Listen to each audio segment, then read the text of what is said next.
Hashem. Hopefully this will do us good. Alrighty. Baruch Hashem and Baruch Haba. Welcome to our advanced studies here at Congregation Mashiach Yisrael.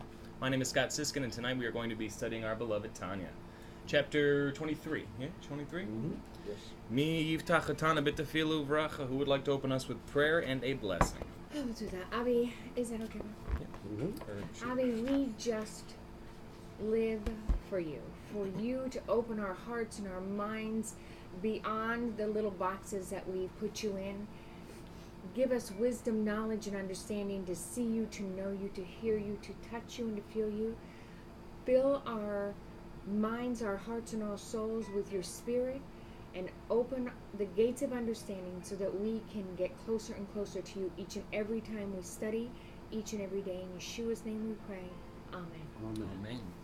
Amen. Baruch atah Adonai Eloheinu melech haolam asher kitshanu b'mitzvotav v'tzivanu la'asok b'divrei Torah. Amen. Amen.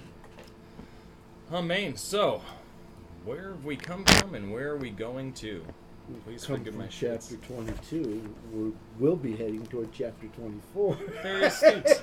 Very Very good astute. summary, Bob. Nicely done. So- I'm loving that. What did we learn in chapter 22? We Let's learned- start even like more general.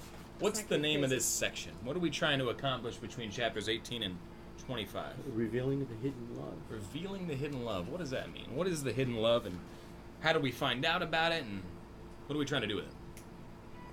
We're Trying to trying understand to it and activate it, or learn about it. Activate it. utilize it to create the love and fear of God in us. To wake that up within us? To awaken it. Mhm. Yes, that's good. Absolutely. Good.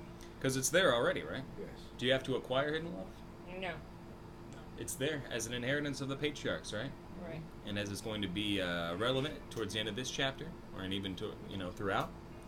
Why is it that the patriarchs were gifted with this special ability to pass on this hidden love to us sitting here today? Because they earned How'd they do that? all those tests, trials, and tribulations. Aside from that, lots of people are tested, but it's how they responded to the testing, because they were a merkava. Remember this word merkava? Yeah. They were a chariot to God. Right. They had no agenda. They had no will of their own. They only lived to serve God, very much like the sphere of Chokhmah, as we've discussed in previous chapters. And we're speaking of Abraham, Yitzchak, Yaakov, Abraham, Yaakov. Isaac, and Jacob, and the matriarchs as well. Don't forget them. And this is where the hidden love comes from. So we spoke in the beginning of Tanya, the spiritual composition of who we are. We said, hey, this is the way the world is, right? This is how things are going to be. God wants to, God makes the world. He puts the Jew in it, and he asks the Jew that you should do mitzvahs, right? We find that if you can take time and energy and effort and focus on things, right, that you can develop an intellectual appreciation and love of God and a fear of God. You should know that you should love him even if you don't feel it. You should know that you should be afraid of him and not anything else, even though you might not feel it. And we said that this is a great way to be a Bainani, right? And then we said, well, what if you can't? What if you don't have the background, the wherewithal, the IQ, the EQ, whatever it is that you're needing or looking for? I'm looking at a note that says the hidden love in us is more powerful than the intellectual love. Absolutely true, and that's why the Alter Rebbe is bringing this up, saying, what's the difference between the hidden love and the intellectual appreciation that we develop? The intellectual appreciation is limited on our intellect, whereas the hidden love is a piece of God himself. It's infinite, right? So much more powerful than our intellect that it can even cause us to be aware and enthralled in love and fear of God, even in the most trying of circumstances. And that's exactly what the Alter Rebbe said, that, how do you reveal this hidden love? You put the soul to a crisis of faith, right? A test of faith. And then all of a sudden the Yiddish neshama will come out, right? This hidden love will be revealed. And this person won't do anything to separate himself from God ever, or herself, right? Abraham, our father, had 10 of those. 10 of those such tests, right? Yes. And what was so incredible, just on that point, we talk about the Akedah, right? The binding of Isaac. And God comes to Abraham and he says to Abraham, take your son, which one, right? And he says, no, this one specifically, right?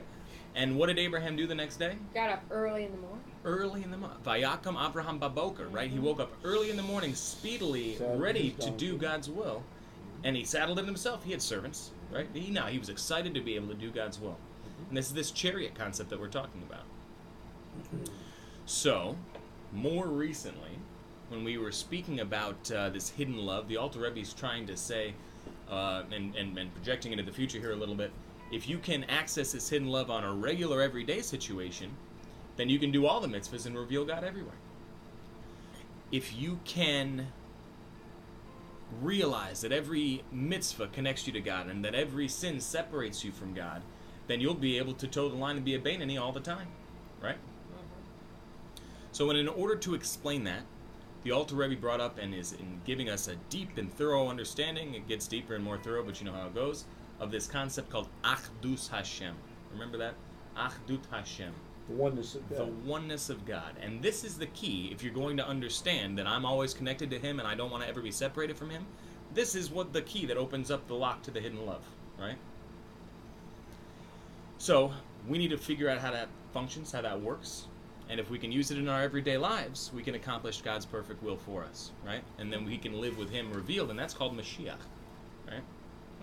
We spoke, I don't know, was it last week or the week before, about the concept of God's countenance, God's face, right? Why is it when Yeshua said, if you've seen me, you saw the Father?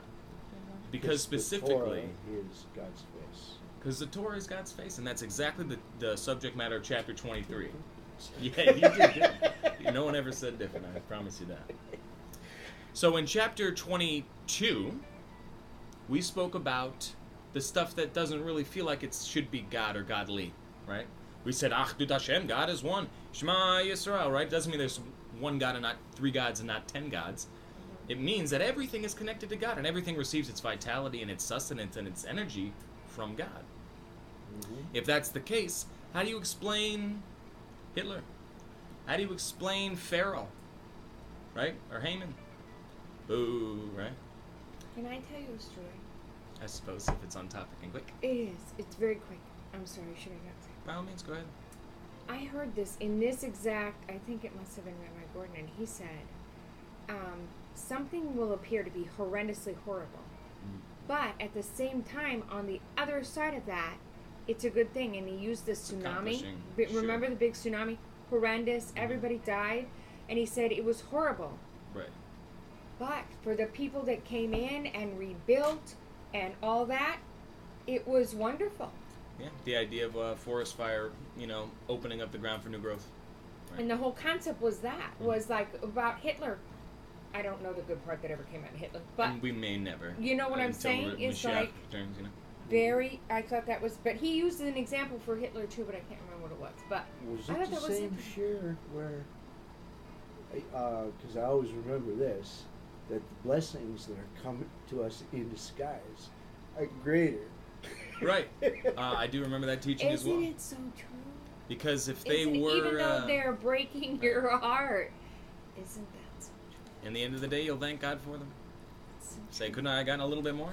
And then all of a sudden your conscious self here is like, that wouldn't be me, right? It's like, I don't know who you think you're talking to by now. So, last week we discussed, why does God make evil? Why is it that the wicked prosper? And why do you see pain and suffering and all this other stuff? What did we say? What was the answer? Well, it's simple. It's Tikkun. necessity to enable Well, it brings us closer to God. free will, choice. Right. So, and I love the way that Rabbi Gordon put this. There's 2 questions here, right? Why evil? If everything is God, why evil? And 2, how? How could God make evil if God is good, right? Mm-hmm. So the question to the why is... That's where we looked at the hinder part of God. The hinder part, right?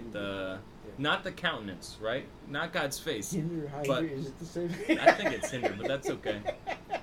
And what's the difference between the countenance and the hinder part? What's the difference between someone's face and the back of somebody's head? They're going, okay. Aside from that, that's absolutely true. It's easy to recognize someone from their face. Yeah. It's easy to tell what they're thinking, what they're feeling, if they like you. You can't tell any of that from the back of someone's head. Like the story I shared last week.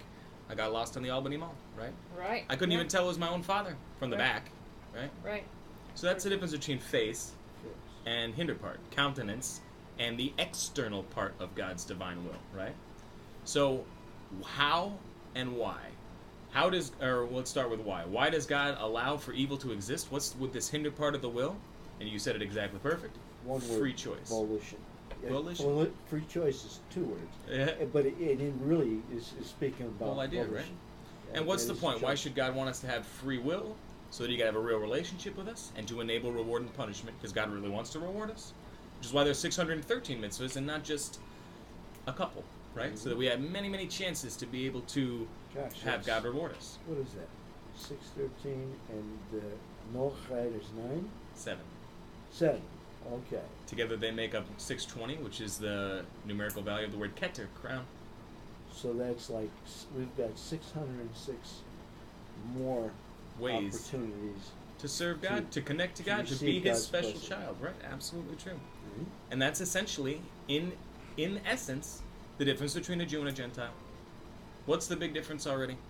The big difference is a Jew has 613 ways to connect to God, and a Gentile has 7. Mhm. Not that those 7 are anything to you know. They're hard. They're incredibly difficult, and they're numerous branches, just like with a regular mitzvah, right? Mm-hmm. You say that there's a mitzvah for a Jew, don't work on Shabbos. And well, what exactly does that mean? The oral law comes along and says, well, there's 39 labors, and all of a sudden this one mitzvah turned into 39 branches, and the offshoots of that, and the offshoots of that. The same is true for the Noachide laws. Same exact thing. So, why does God allow evil to exist? To give us free choice, to enable reward and punishment. How is it that something evil could come from God? We spoke about this last week and the week before. Tzimtzum. This is concealment. This is contraction. God can hide Himself so much as you don't even see God anymore. You just see negativity, God forbid, right? So that's the what and the how. And like I said, that was from Rabbi Gordon of blessed memory. I really appreciated the way that he broke that down. Tonight, enough with the introduction, Scott.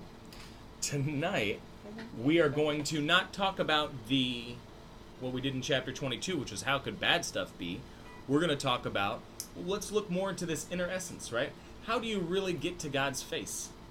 What does that really mean? The magic question. Mm-hmm. How do you find God? How do you cleave to God? You know, are you going to find God at Sizzlers, Smoky Bones? Probably not. No, right? You are definitely not going to get closer to God by going out to eat every night. But how do you get closer to God? This is a test. Study Torah, mitzvot, commands. Torah and mitzvah. Torah and mitzvah. Torah point for you. And that brings us to the title of our chapter tonight, based on our beloved map of Tanya. The title of chapter 23 is God and the Torah are one. God and the Torah are one. Which is exactly what we said before regarding Yeshua HaMashiach, right?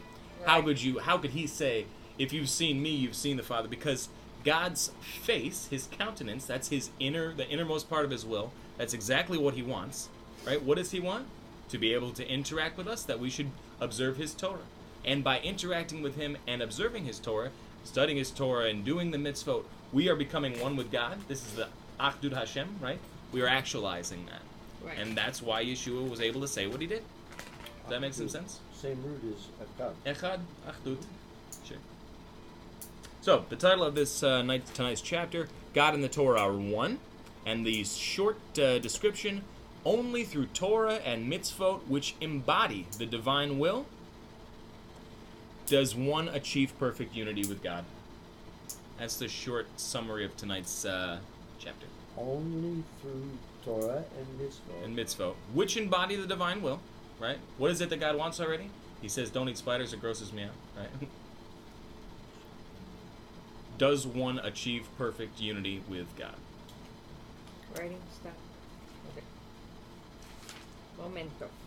Okay, one more time. So the Only title of through tonight is God and the Torah are one. God and the Torah are one.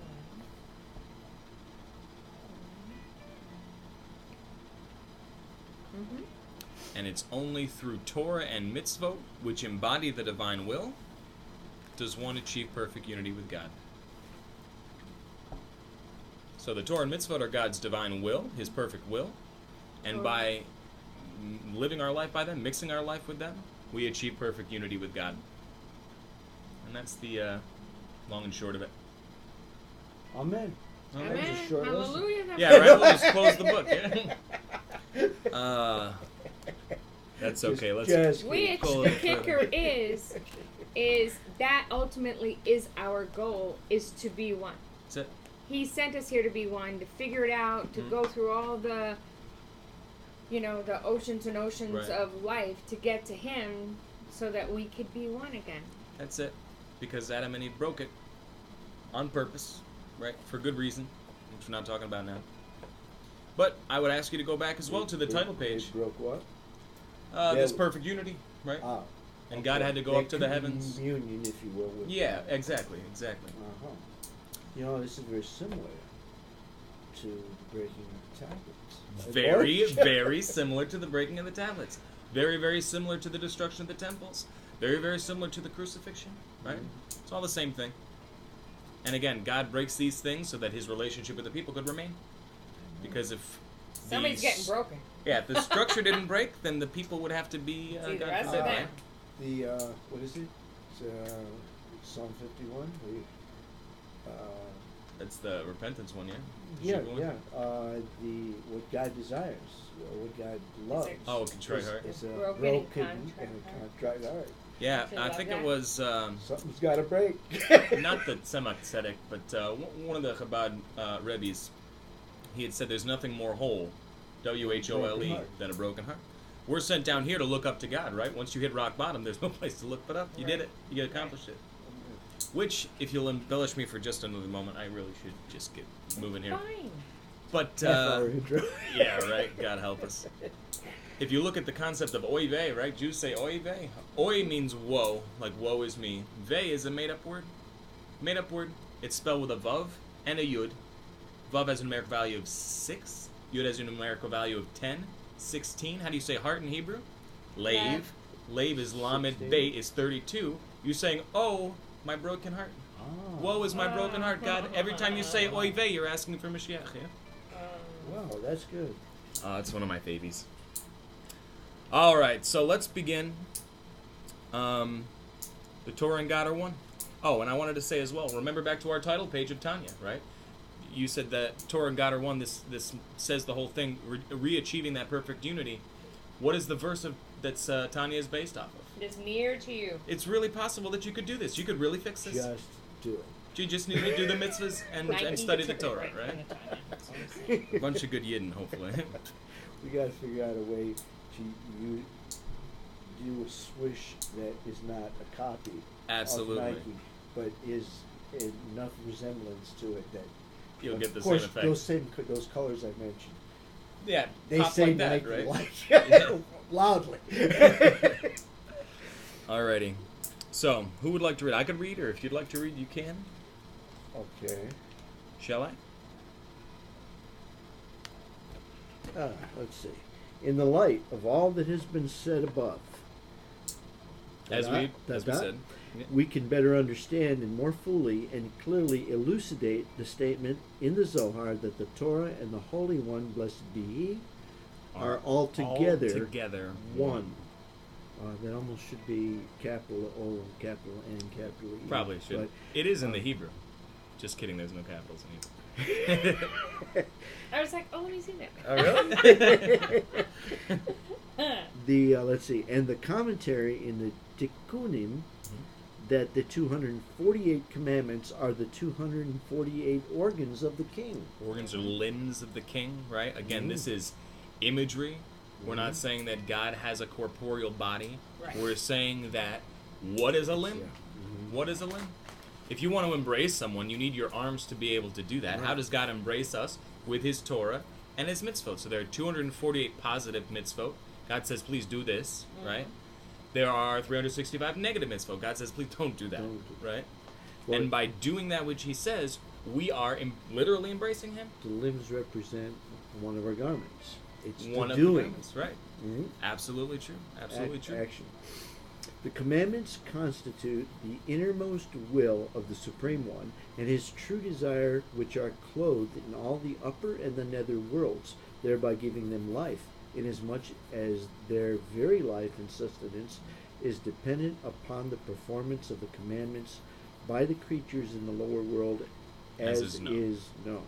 So what I'd like to point out in this paragraph here, this concept here, the innermost will of the Supreme One. So the innermost will, this is what we call panimiut, right? This is the face. This is the countenance, right? Why do you pronounce it different than Bubby did? She always said punim. Punim is Yiddish. Panim is Hebrew. That explains everything. She was like, that explains it all. So panimiut would be the innermost essence, right? How do you get to God's heart? Like we said at the end of last week's talk. We said if you want to get to God's heart, you go through his stomach like any good man. No, I'm just kidding. It's through his face, right? What is his face? It is the Torah. Yeshua said, if you've seen me, you've seen the Father, because Yeshua is the Torah. The Mashiach is the Torah. And then you could go no further back than your biblical figures which represent Mashiach. David, Yosef, right? These were the people who were on a very high place. The miracles happened for them. Prophecy happened for them. Moshe as well. Moshe as well, absolutely true. And they disseminated God's will to the people, right? Yosef, back in Egypt, he says, can you do this? You get to keep 4, 1 goes to God, right? And he taught the people how to tithe. So it's that person, the Mashiach is this person who is going to bring people to connect to God. This is the facilitating intermediary, right? And that happens through getting people to do mitzvahs. Actually, that tithe was really 20%. It is a 20% tithe that Yosef instated, that's right. And that's what we should be giving. If you look in the Torah, we should really be giving between 10 and 20%. It's more strict when the temple's standing, but that's for another time, I suppose. Where did I leave off here? So, one other thing in this paragraph, the concept of that this is their very life and sustenance. It's dependent on the performance of these mitzvahs. Right, that's important. Keep that in the back of your head, and we'll move forward. It follows that the performance of the commandments and their fulfillment is the innermost garment of the innermost will of the Supreme One, since it is due to this performance that the light and life of the supernal will issue forth to be clothed in the worlds. Right. When we talk about God and how he created the world, and we say that he did a chesed, what was it? Chesed emes? A kindness of truth, right? The concept that he did something without thought of, he wasn't paying anybody back to create the world, right? Right. At the same point, at the very beginning of the Torah, right? What's the first word of the Torah? Bereshit, right? But if you look in a Torah scroll, that Beis is very big, right? What does that mean? God says two Rashis. Two, Beis is two Rashis, right? There's two beginnings. Two beginnings. What are these two beginnings? Torah and the Jewish people, right? That God would like to be one with his people down here through Torah. So, in exactly the same way, this is a light that of God that spreads forth to the entire world, right? He made us with the expectation that, or the expectation rather, that one day we'd get our stuff together and actually do the mitzvahs and live with him, with Mashiach revealed, right? Hence, they are called. Referring back to the 248, right? 248 positive mitzvah. The positive mitzvah are called organs of the king, in a figure of speech or allegory, imagery, metaphor, right? Metaphor, sure. For just as the organs of the human body are a garment for its soul, and are completely and utterly surrendered to it, as evidence from the fact that as soon as a person desires to stretch out his hand or foot, they obey his will immediately and forthwith, without any command or instruction to them, and with no hesitation whatsoever, but in that very instant that he wills it. So, by way of example, is the life force animating the performance of the commandments. Right. The life force animating the performance of the commandments and their fulfillment completely surrendered to the supernal will which is clothed therein, becoming in relation to it like a body to a soul. So what the Alter Rebbe just did here was point out something fantastic, I believe. Why do we call these mitzvot the limbs of the king? You know, we say before, if you want to use some allegory, you want to use some imagery, if God's not there and he was there and there was a poor person, God would probably feed the poor person, right? So when I stretch forth my hand and I give tzedakah, I give charity, and I feed this guy, it's like God is there, right? It's like God is there. That's what we've said before. The Alter Rebbe's taking it a step further now and saying, look at the metaphor of an organ altogether. Do you ever have a conversation with your hand please, as like Rabbi Gordon said, please, I got a lot of people watching right now. I really need you to lift your hand up in the right way. Right now. Yeah. It doesn't happen like that. Your limbs are totally connected to your soul. Totally connected to your soul. Remember, we're talking about the hidden love. Bring it back to Abraham, Isaac, and Jacob, right? They were chariots with no will of their own, car and driver, right? So they were like God's hand literally. And as such, we get that hidden love now. Like a body to a soul. Right. They didn't say, oh, God, let me think about it. I'll see if I can do your will later. Abraham got up early in the morning, right? It wasn't his choice. But you're going to sacrifice your son in the Akedah, right? Right. And Abraham says, I get a chance to serve God. I'm sure he'll make it work out. What business is it of mine? He had certainty, though, too. Certainty. He Faith, had real betachon, real he trust. believed that, yes, he would sacrifice his son, but that he would be resurrected Something right would away happen. as well. Which, if you're interested, and anybody is doing the daily prayers of the Amida, like we all should be, Yeah. the first 3 prayers of the Amida relate to the 3 patriarchs. Right. Oh, yeah. Magen Abraham, because God fought for Abraham in the War of the 4 Kings versus the 5 Kings. Mechias HaMason, right? That God resurrects the dead. Because Isaac was bound to be slaughtered, but he was still, he didn't die. He was resurrected, so to speak. And then Jacob wrestled with the angels. It talks about the holy ones. They bless him every day. The angel wanted to go and I wouldn't let him go, but he wanted to bless God every day, right? So that's just an interesting aside. So Yaakov limped. So what'd you say? So Yaakov limped. So yeah, yeah, right. Well, actually, he got healed pretty soon after Did he? that. Yep. Okay, completely. He didn't limp. God He didn't limp the rest of his life. did not limp the rest of his life. Okay. No, sir. Thank you. Because I didn't know that.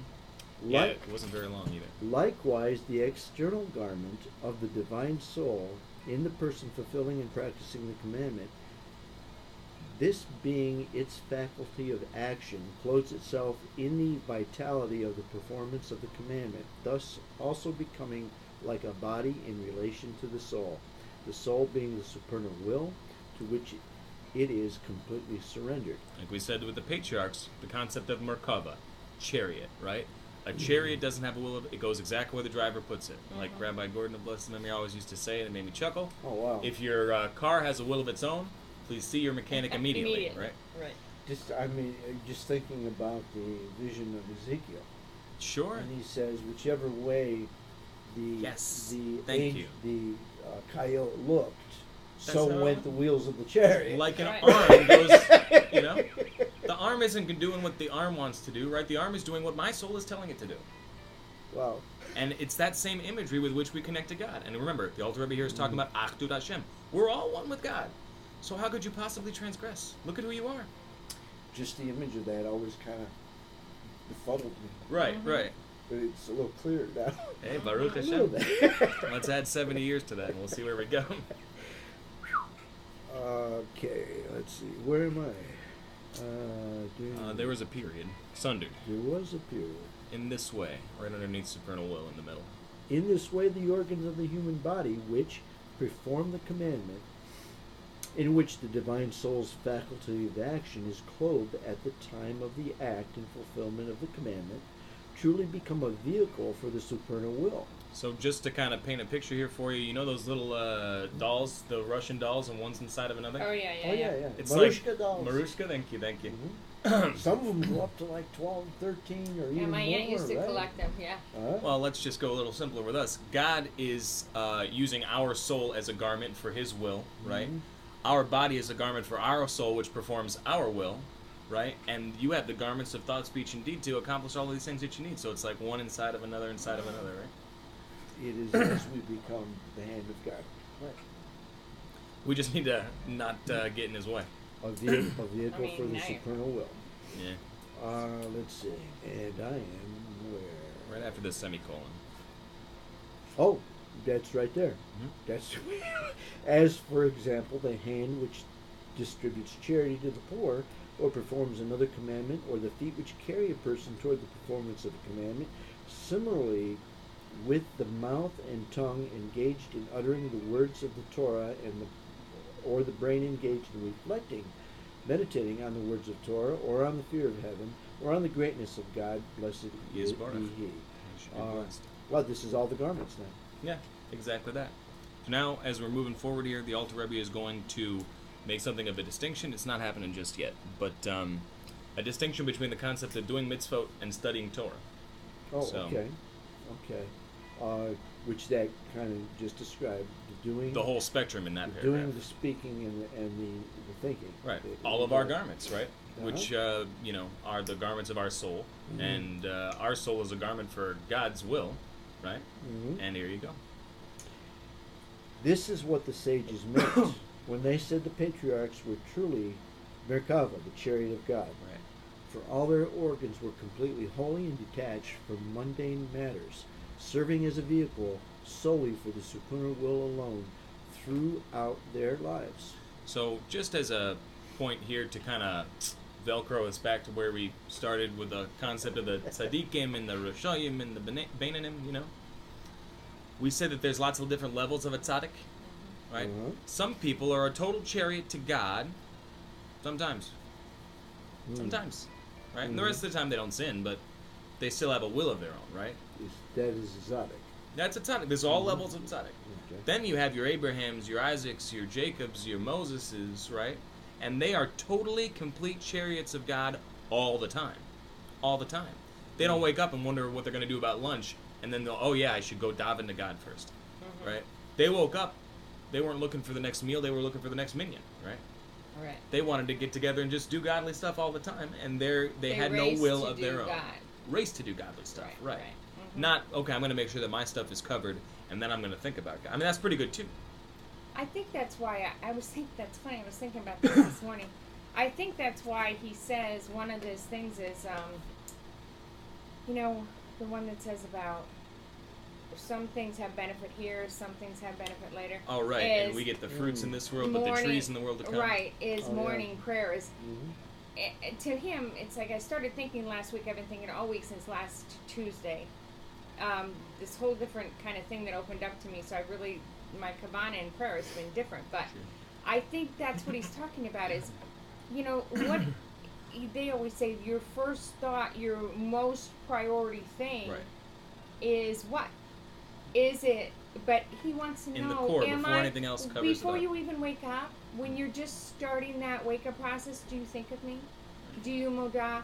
Do you, And I was you just know, going to do say, you what's the run? Jewish response to that? moda? As soon as your eyes open up, Modani, right? Thank you so much, God, that you brought me back here. I'm ready to help. I'm ready to Right. do. I'm ready to live with you, Why does he Or say do you wake up thinking like, oy vey, it's morning already, and you smash the snooze button like it hurt your feelings or something, Right.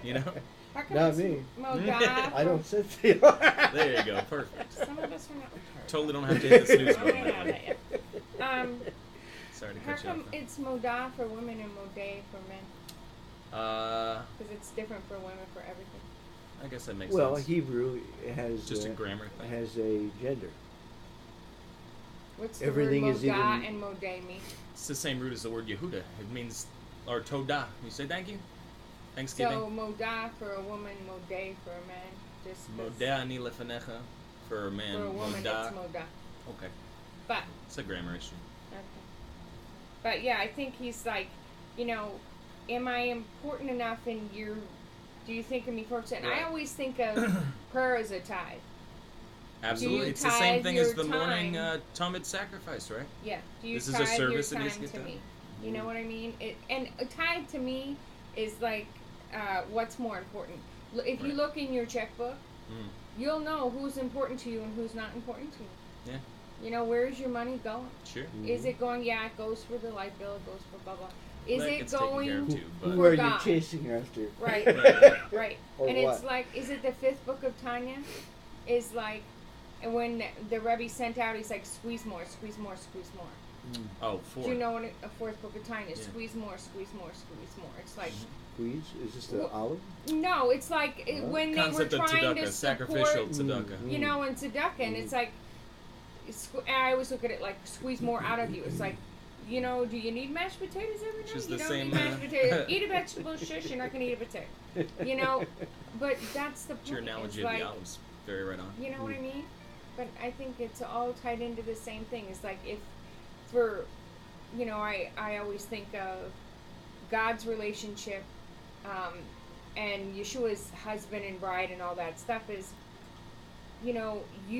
marriage is 24/7 all the time. You're Right. always thinking, you're always, you're always in it.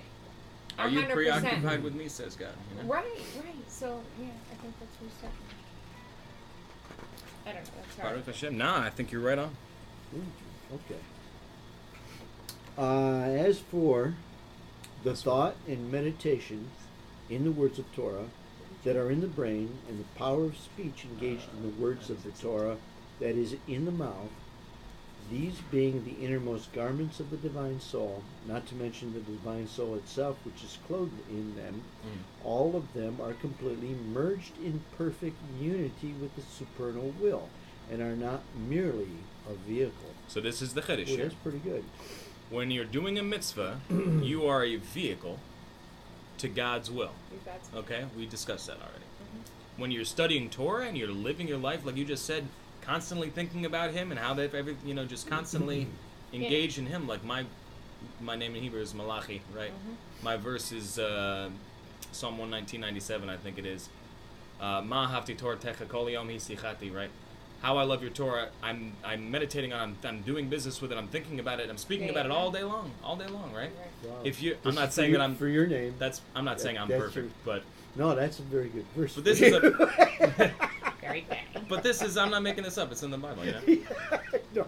I'm not making this up. It's in the Bible. The idea is that, if I can be doing something and my mind can be elsewhere, right? If your mind is totally tied up with God, that's a higher level of unity than me just doing something for Him, right? Right. That's the chiddush. That's the new contribution here that the Alter Rebbe is bringing down. Not merely a vehicle, right? You are actually becoming one perfect unity, because where God's thoughts end, yours begin, and you're finishing each other's sentences, and that whole kind of a thing. Does that make sense?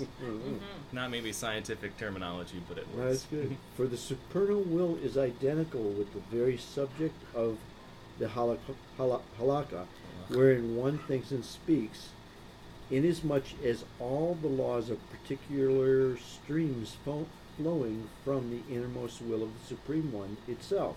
So let me just, before we get lost, what is a halakha for some of the people who may not know? Halakha is how to do it, the oral law.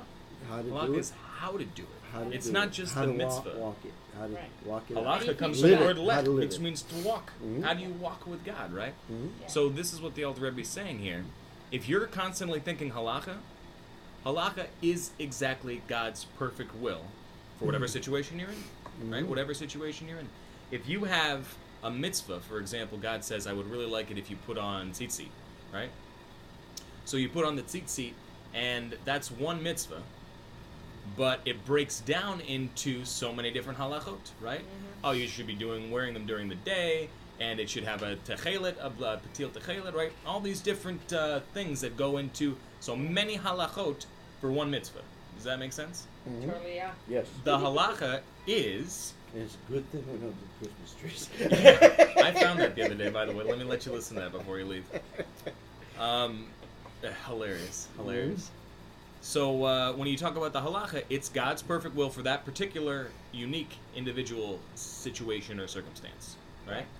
And the example I believe the Talmud gives, it says, so-and-so says, hey, you owe me $1 million, and the other guy says, what $1 million? I don't owe you nothing, right? God has an opinion there, right? So if you're thinking God's opinion in that controversy, in that situation, you are literally mind melding with God, right? If you do the Vulcan thing. That's what the Alter Rebbe is saying here. Inasmuch as all the laws are particular streams flowing from the innermost will of the Supreme One itself. Stream of consciousness, right? For so it arose in His will, blessed be He that a particular act be permissible, or a food ritually fit for consumption, or this person inculpable, and that entirely inculpable and that entirely innocent, or the reverse. Right. So the judgment, what it comes down. This person's guilty. This person's innocent. This is kosher. This is treif. This is pure. This is tameh. What is kosher is suitable for use. Right. Or not. Whatever. It's right? permissible, it's forbidden, it's tied, it's loose. And God's thinking about this all the time. And again, this goes right back to the garden too, when Adam and Eve ate that fruit.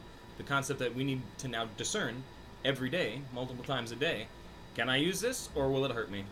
And that's human nature now, but it wasn't always that way before. Everything was good, right?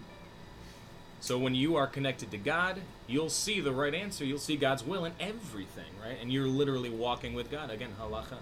Again, the wisdom of God, something that we do multiple times a day. Right.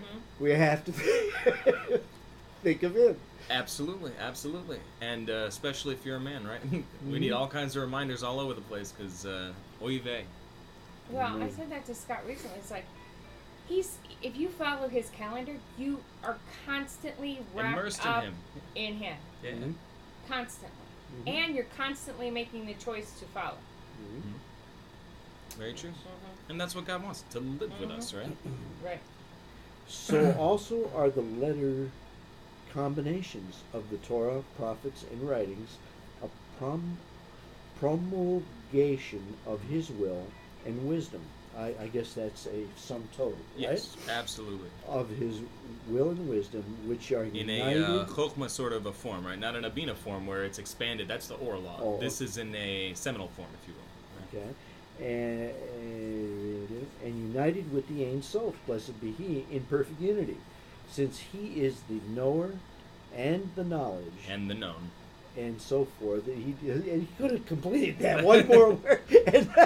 The Alter Rebbe was so very precise when he wrote the Tanya. It says that he spent, I believe it was 6 weeks one time, deciding whether or not to put a vav in front of a word. Wow. So he wrote it for a reason. But, in the end of the day, this is what the Rambam says, and the Kabbalists agree with him, that God, we are an entity, and we have our faculty of thought, and we have a subject matter we want to apply ourselves to. For God, that's all one and the same, right? He is the one who knows, He is the subject matter, and He is the faculty by which it gets known. That reminds me of something. We need to make a tweak or two in our own Vahafta, because never is this any truer. Right. Where a vav should go. And Right. Very true. Very true. It's always good to tighten our bolts, Otherwise, we're going to end up looking like Frankenstein. Let's see. Wow. United with the Ein Sof in perfect unity. The knower, the knowledge, and the known. This then is the meaning of the above-mentioned quotation, that the Torah and the Holy One, blessed be He, are all together one, and not merely organs of the King, and as are the commandments. Right. We don't say that God and the mitzvot are one, right? We say God and the Torah is one, right? And that's because the Torah is His wisdom, the mitzvot are His will. And by definition, your will is something that's typically you're aiming for, right? I mean, that's what you're looking for, whereas your wisdom is your identity, right? Does that, Gotcha. Now, since at such time as a person occupies himself with the words of the Torah, the supernal will, united as it is in perfect unity with the Ein Sof, blessed be He, is completely manifest and in no way obscured in the divine soul and its innermost garments. In other words, its thoughts and speech. Not deed, right? The inner garments are your thought and speech. The external stuff is your actions. It follows that the soul and its garments are also at such time veritably united with the Ein Sof, blessed be He, Just in perfect unity, like the union of the speech and thought of the Holy One, blessed be He, with His essence and being, as mentioned above. For there is no separate thing except through concealment of the countenance. As explained there. Yep, very true. So, if it's your action, again, it's something a little external to you. If you are using your faculty of speech, like we're supposed to when we study Torah, even if you're alone, you're supposed to speak the words, right? If you're praying, even when you're alone, you're supposed to speak the words of prayer. And your mind is engaged in it, right? Then the passive onlooker, you could say, would not be able to differentiate where you end and God begins. That's called unity, right? When your thoughts and your speech are totally so wrapped up in Him that, like I said, if there could be some kind of passive onlooker, they would not be able to tell where you ended and He began. That's unity. The Alter Rebbe's last statement here, though, I would almost contend that there's only an apparent separation. Right. Very true. Very true. And he's using it this way, I would expect pointedly, because he's looking forward to see what's going to be happening towards chapter 25.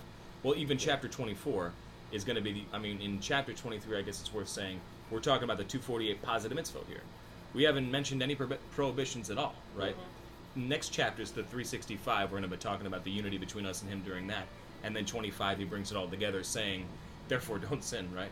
Go now and sin no more. So I expect that's why he phrased it that way.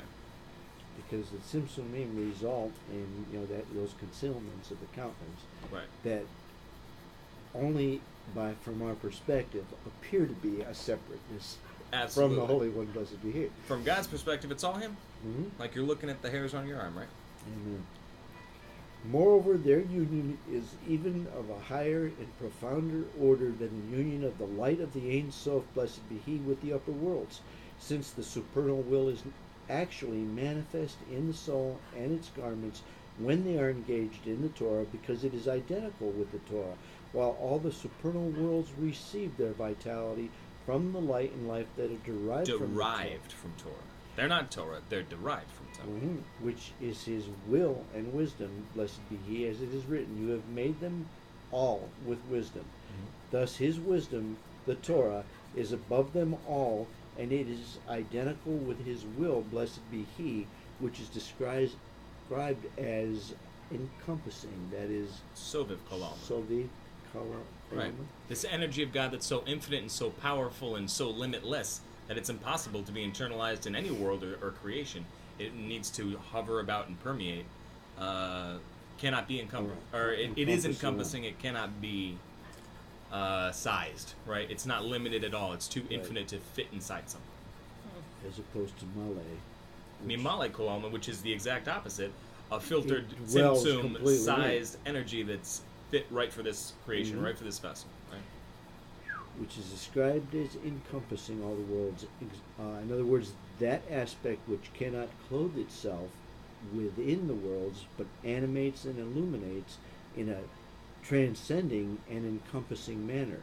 Transcending meaning above, right? Above, below, and from every side. Yeah, the word Soviv means roundabout, encompassing. Yet this very light, this is the light of the Ein Sof, right? Does clothe itself in the human soul and its garments in a truly manifest form when the person occupies himself with the words of the Torah, even though he does not perceive it. Huge point there. Even though he doesn't perceive it. We're sitting here right now and studying Torah, right? And God's here with us, where it says 2 or 3 are gathered, right? Even more so with a minyan. Think about if you have a minyan of 10 Jews. But God's presence is right here with us. And He brings all the angels with Him. And all the demons are scared to enter. And all this other stuff, And we're sitting here like, I'm pretty hungry, What happened to my cup, And, we don't see that at all. And just to say for like a little bit, we're going to actually talk about it later. But here are the brackets. This is what enables him to endure it. Right, exactly. Because he does not perceive it. It is otherwise, however, in the case of the upper spheres. Right, the angels see it. It says where 10 Jews are gathered. Not the same way, right? No, yeah. It says where 10 Jews are gathered, the light, the revelation of God's Shekhinah, His divine presence, is so intense and it's so bright and powerful that angels are terrified to enter because they would immediately become nullified in God's light. Because it's so potent above us. This sounds like the we could see Shabbat stuff like that. as well, the table prayers. Yeah. So that's the idea. We are so united with God and His presence is so revealed with us that nothing could ever get in between us, right? However, to your point, well, why can't we see it? Because if we did, we wouldn't be able to focus on what we're doing. We'd be so messed up and freaked out that we would all have as a collective nervous breakdown together. Yeah, but just like we did before. Which, and this is a speculation on my part, so if I'm wrong, please forgive me. But I think, you talk about like tsunamis and stuff, God forbid, and the animals run beforehand, right? Oh, yeah. That's how you tell earthquakes is your fish start doing something too. They know something, right? They know something. So, it's possible, and I believe I actually read this someplace, that the animals, they can see the spiritual stuff. I've read that myself. We can't see it. Yeah. But because they have such a, different nullified persona, they don't consider themselves master of the universe. They know their place. like any other angel, who was also compared to an animal. And as such, when they see lots and lots of activity going around, it doesn't really faze them. Whereas for us, you're not allowed to be in my house unless I said so, right? So, like, we have so much ego that if we were to see it, we would freak out and worry about our own existence. But, again, this concealment that God puts over us, even in our most intimate time here, is necessary for us to be able to endure that time. Otherwise, we would all be holding each other under the table here, right? What the last thing you said about we'd be too worried about our own existence or Right. survival. That's what happened at the mount. At Mount Sinai, absolutely true to our point of view. That's exactly what happened. And they all said, Moses, we can't do this anymore. You go talk to God, and we'll listen to you. But they couldn't handle it, right? Mm-hmm. They were literally, their souls were expiring, and they were being resurrected, and it's crazy, right?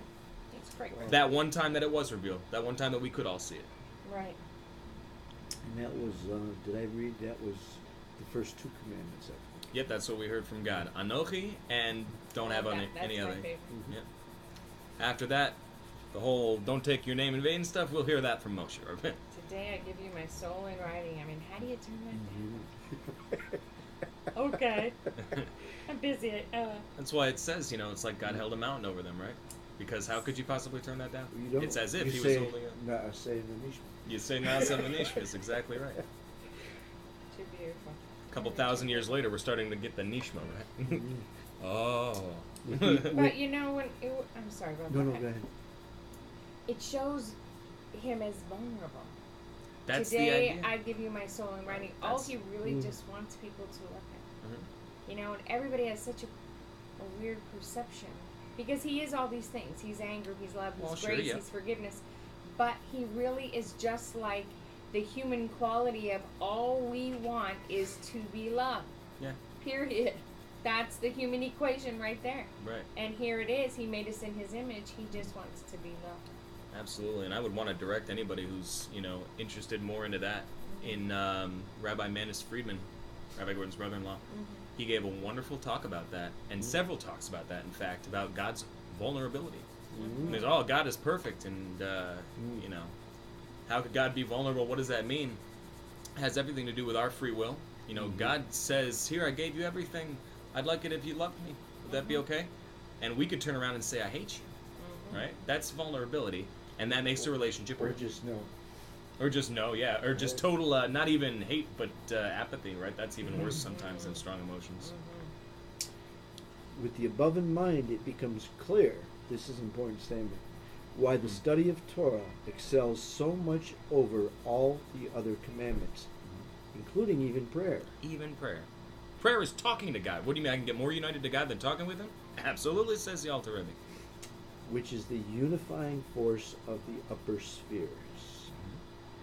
As for the ruling that one whose study of the Torah is not his entire occupation must interrupt his study for prayer, this is only because he pauses and interrupts his studies anyway. That's a parenthetical aside. Do we want to go over that? Okay. Maimonides, it doesn't really tell us much. So. Oh, I'll tell you all about it. So the idea is, back in the day when the Talmud, they were full-time scholars, and they would say, I'm studying Torah. It's here. It's a Torah scroll. You're telling me I have to stop to say Shema, which is a couple of verses in the Torah? I should be able to just keep reading the Torah, right? Just keep studying the Torah. I remember that. So the ruling in the end of the day that came down is, did you stop to sleep? Did you stop to eat? Because if you did, you better stop to pray. If you are literally studying continuously for 24 hours a day, and you're not doing anything else, you don't need to stop to pray. Right. Because you're more united to God than you would be if you were to stop to pray, because you're already in it, right? But if you already broke that concentration for anything else, you might as well start back up and pray. And that's what it means by entire occupation. Literally all the time. People who fasted for days. Stories of people that honestly, that's all they did 24/7. Professional Torah scholars, right? Yeah. Real Talmud Chachamim. From this, the intelligent man will be able to draw a sense of great awe as he occupies himself with the Torah, considering how his soul and its garments in the brain and mouth are truly merged in perfect unity with the supernal will and light of the Ein Sof, blessed is He. And remember where this section is coming from. The Alter Rebbe is trying to get us to look at the oneness of God, and we are one with Him too, and Torah is really the gateway to actualize that. So, don't sin, right? Your hidden level awaken, if you can see that all the time, and you can see that, oh yeah, it's just a little hot dog, or it's a little ham sandwich, or whatever, and that was going to take me away from this, your hidden love inside should be able to say, I don't really want to do that, right? I'm not going to do that. But you need to have that image of God, the Achdut Hashem. You need to be looking at His face. You need it in the countenance, which is the Torah, which is Mashiach, yeah? My mom used to say when we were growing up, and I remember this from the time I was like 5, little. Remember, God is watching you. And Right. all the time. And I remember saying at one point, Mommy, what does that mean? And she said, because He loves you so much, you're always in His presence. He's always with you. There's nowhere you can go. There's nothing you can do that He's not there with you. So, in hindsight, who would have ever thought that I've always been Chassidic. it's just with you. It's like you just know it. So who would have ever thought that it was literally so important, but it was just something she taught us. Isn't that funny? It's like the story of the one Rebbe, I guess he was in Russia or something, and he was in a carriage, and the guy was reaching over, the carriage driver was reaching over and grabbed something from the orchard or whatever, and he was eating it, and he's like, they're watching. And the guy's like, he takes like a bat out of hell, right? He's going on with the carriage, and it's like tipping over. And he was like, did they see us? Who's following us? Who saw us? And he was like, the Avishter God is watching right now. You take this, Well, got to back up to continue. Yes, I'm sorry. Merged in perfect unity with the supernal will and light of the Ein Sof. When are we merged? When the brain and the mouth are engaged in Torah. Which are manifest in them, compared with which all the worlds, supernal and nether, are truly as naught, as nothing. What did I just do? You're okay. Okay. Are truly as naught and as non-entity and melody, so much so that the divine light is not actually clothed in them, but merely surrounds all the worlds in a form of encirclement. Soviv.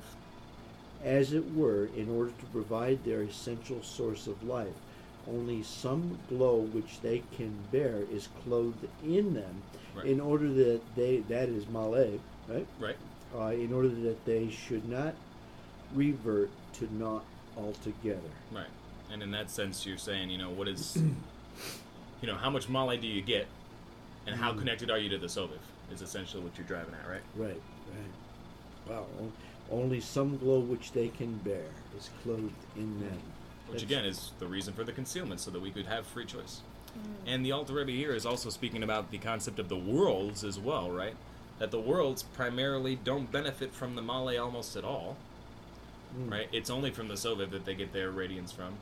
And in the concept of the angels and demons, right? Every time you do a mitzvah, you make an angel. Every time you do an avera, God forbid, you make a, And they receive their sustenance just from the performance of stuff. And then we said the performance is a secondary class almost compared to the Talmud Torah, compared to the study of the Torah. So how much closer are we to God than any other creature that exists, right? Because they can only get from the external, and we get from the panimia, we get from the face, right? From Mashiach himself, so to speak. This is the meaning of the verse, and God commanded us to do all of these statutes in order to fear God. Regarding this great fear, it was said, if there is no wisdom, there is no fear. Ein chokhmah, im ein chokhmah, ein fear, ein yira, im ein yira, ein chokhmah. Right? It goes both ways. And in relation to it, the Torah is called a gateway to the dwelling. What is dwell? How do you say dwell in Hebrew? What is dwell? That's the Shekinah. Shachan, right? Shekhinah. This is the dwelling. God's presence revealed. So this is what is being referred to here. Gateway to the dwelling, a gateway to the Shekinah. That's from Talmud Tractate Shabbos and Yoma. That's cool. As it is explained elsewhere, but what you just said, there. Those places. However, not every mind can sustain such fear, yet even he whose mind cannot bear such fear at all, whether in whole or in part, because of the inferiority of his soul's level in its root and source in the lower graduations of the 10 Sephirot of the world of Asiya. So we're saying, there could be a certain gentleman, and you know what? They have the ability, like kind of what we said earlier. They can meditate, they can contemplate, they have the background, they have the experience, they have the wherewithal. What if you don't, right? Then you just can't contain as much of that, I guess you could say, mala energy, mimamala energy. However, and the last line here is, nevertheless, that's not a problem. Such fear is no obstacle to performance, as it will be explained later. Right. End of chapter 23. Shkoyach. That was a good one. Not bad, right? Yeah, this is Yeshua's chapter, the Torah and God are one, right? So, again, the idea there is, let's say that the specific root of your soul, like we've said so many times before, it doesn't really have the koach, right? It doesn't have the strength or the wherewithal to be able to have that kind of revelation with God. At the same point, that really doesn't matter when it comes to the idea of practical observance, right? You could still study Torah to the best of your ability. You could still do the mitzvahs to the best of your ability, and you'll still accomplish the same thing. In the New Testament, it says everybody is given, how do they word it, like a portion, like a lot. Everybody's given a lot, but you know what I mean? A measure of spirit that will enable you to accomplish whatever it is you're trying to get done. So whether you study a little, you can do a little, whether you can do a lot, whether you can read, whether you can't, whether you... When you use portion, I think that would probably be the most appropriate term. I can't remember how it was, but yeah. And that's the note that we end on. So, that was chapter 23. What did we learn in chapter 23? Here's the test, right? There's always a test. It's always a test. It is that as God and the Torah are one, when we are engaged in all our garments, right? Thought, speech, and deed. But especially in the thought and speech, which are of the Torah, right? Then we actually become one with the Holy One. That's how you do it. How do you want to do it?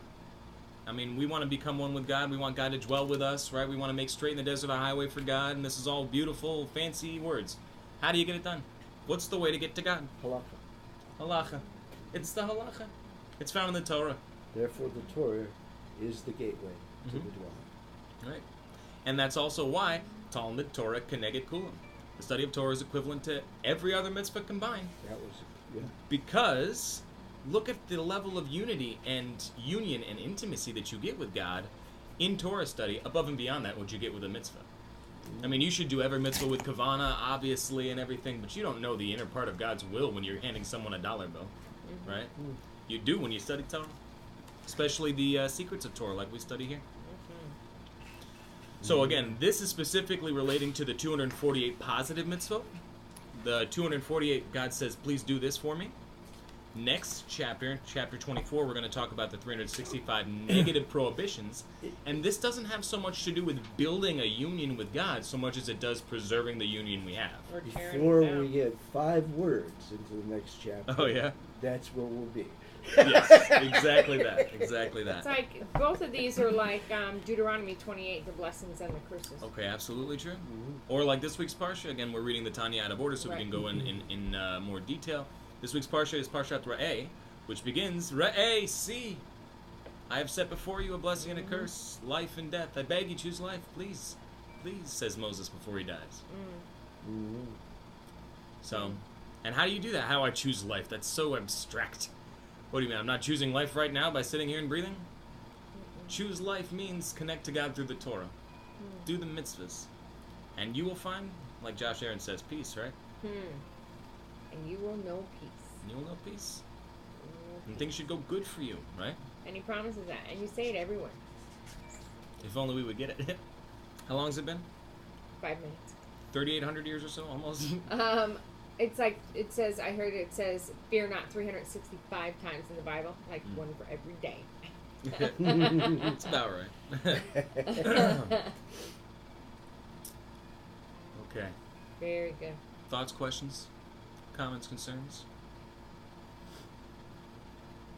Yeah. What did you say? I do remember. It was. It had to do with the thing that I thought. Remember, I said I had learned something about Kavana from last week. Mm-hmm. What did I say? And then this week we learned. Last week we talked about how I know each of the last mitzvahs week's one. were. We can't really tell. And about the soul being caught within you, and Right. you're dragging it into the. That's like the third book. Right. Well, we talked something about that. We hit on that last week, but. But think that's it's essentially I the. think it's the one about.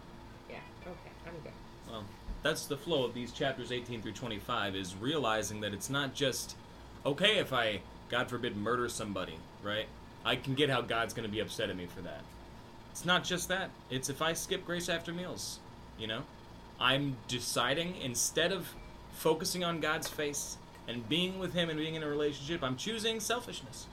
If I choose me over Him, where's our relationship now?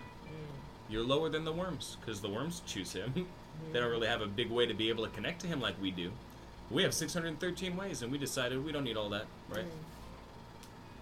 So that's the real danger in trying to determine, what do you think is an important mitzvah and what's another, and you talk about ritual committees and stuff like that. And I love that what you said in your share about what you put your heel on is the right. most These things, important. it's like, it's just a rabbinic mitzvah. How important could it be?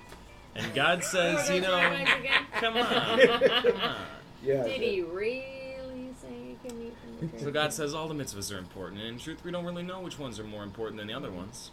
And in fact, there's some evidence that says in certain to the writings, in the rabbinic writings, that maybe God actually appreciates the rabbinic commandments more than He actually appreciates His own, because His wife made them, right? Which He's a good husband, yeah. So, all right, I suppose that's pretty good for now. Who would like to close us in prayer? I've done enough to. I would be happy to. That's fine. Rabbona Shalom, you are awesome, and we are thankful for your awesome word and for the secrets that you've given us. We ask for your assistance, that you should bless us and fill us with your chokhmah, bina, v'da'at, your wisdom, understanding, and knowledge, that we should actually be able to do your will, focus on you, stay connected with you, not fall off of the path, that we should actually be able to bring Mashiach sooner by preparing in the desert a way for Him. We thank you again for everything that you've done for us. We love you. We appreciate you. And Laila Tov. Hashem Yeshua HaMashiach. Amen. Please join us next week for chapter 24. 24. Oh, sure. Thank you. 24.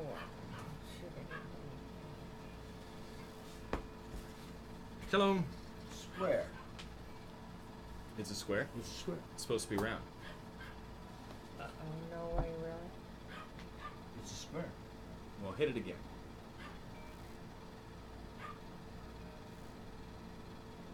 No, is that? This is This could be scary. Let's see. There's just a